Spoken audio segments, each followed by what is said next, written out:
Good morning सभी को। आज आपके समक्ष अनुवाद का सामाजिक सांस्कृतिक संदर्भ प्रस्तुत है, जो आपकी तीसरी इकाई है। अनुवाद की महत्ता आधुनिक समय में अधिक बढ़ी है। इसका कारण क्या है? प्रश्न किसी भी तरह का आए, आपको समझना है और उसी के अनुसार अपने विवेक से उत्तर देना है।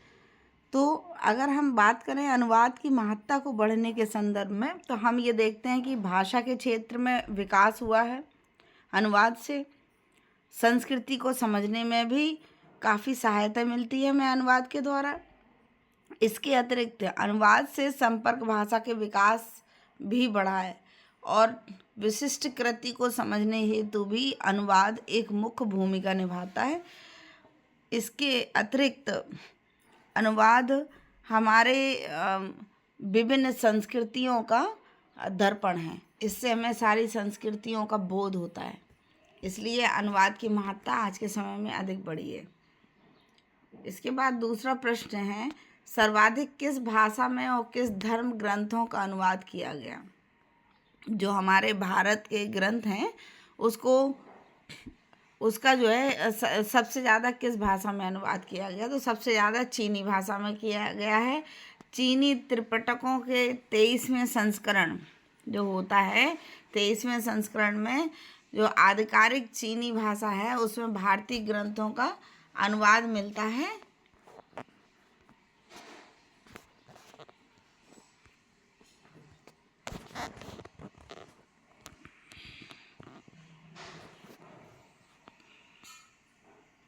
इसके बाद है गीता का अनुवाद किन भारतीय विद्वानों ने किया? तो 3 भारतीय विद्वानों ने गीता का अनुवाद किया है, हकलंब, भगवान दास और आनंद राम। अगला प्रश्न है, रामायण अथवा रामचरितमानस का कितनी भाषाओं में अनुवाद किया गया? तो लगभग 22 भाषाओं में अनुवाद कर दिया गया है। नेक्स्ट क्वेश्चन पे हम आते हैं, तो वो है सामाजिक सांस्कृतिक संदर्भ में अनुवाद का क्या प्रभाव पड़ता है?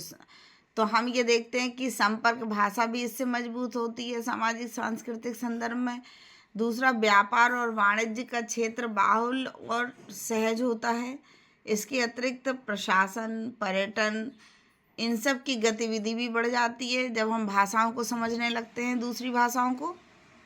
इसके अतिरिक्त संस्कृति के जैसे क्रियाकलाप है, विभिन्न संस्कृतियाँ, उनका मेल जोल, उसकी कुछ अच्छी चीज़ें, हमारी कुछ अच्छी चीज़ें उन्होंने जानी, उनकी कुछ अच्छी चीज़ें हमने जानी और उसको हम अपने जीवन में लेकर के आए।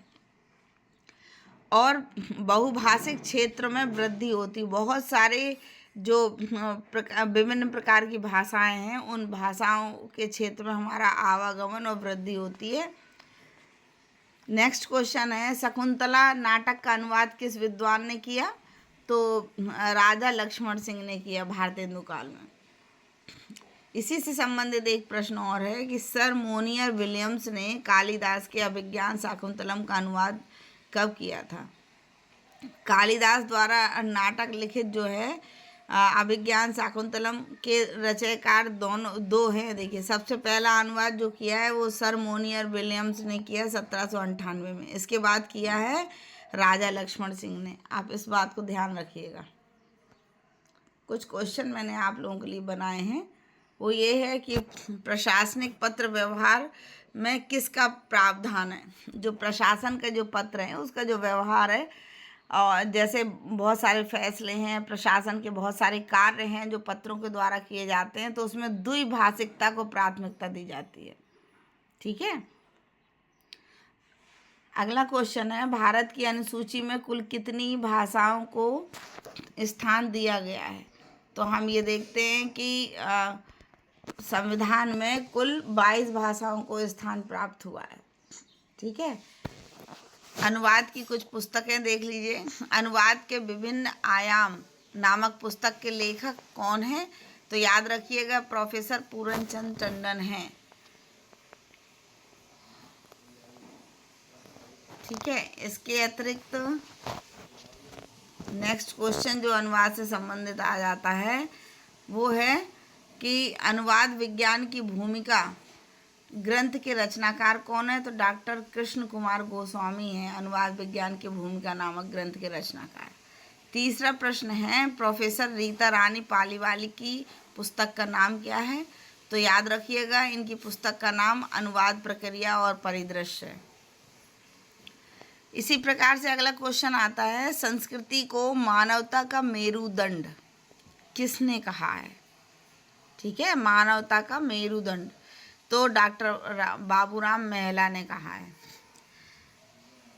एक परिभाषा है संस्कृति की कि मनुष्य अपनी बुद्धि के माध्यम से विचार और कर्म के क्षेत्र में जो सृजन करता है उसी को संस्कृति कहते हैं। यह परिभाषा किसकी है? तो यह परिभाषा विष्णु प्रभाकर जी की है। एक प्रसिद्ध ग्रंथ है संस्कृति के 4 अध्याय।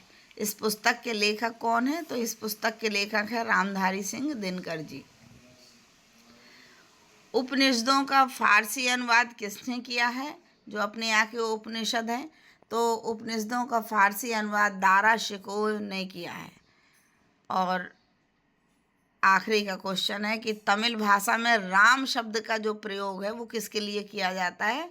तो तमिल भाषा में राम शब्द का प्रयोग शिशु के लिए किया जाता है। तो बच्चों, ये थे आपके समक्ष कुछ महत्वपूर्ण प्रश्न जो आपकी तीसरी यूनिट संस्कृति और जो आपकी तीसरी जो यूनिट थी ना सामाजिक सांस्कृतिक संदर्भ से ली गई थी। धन्यवाद।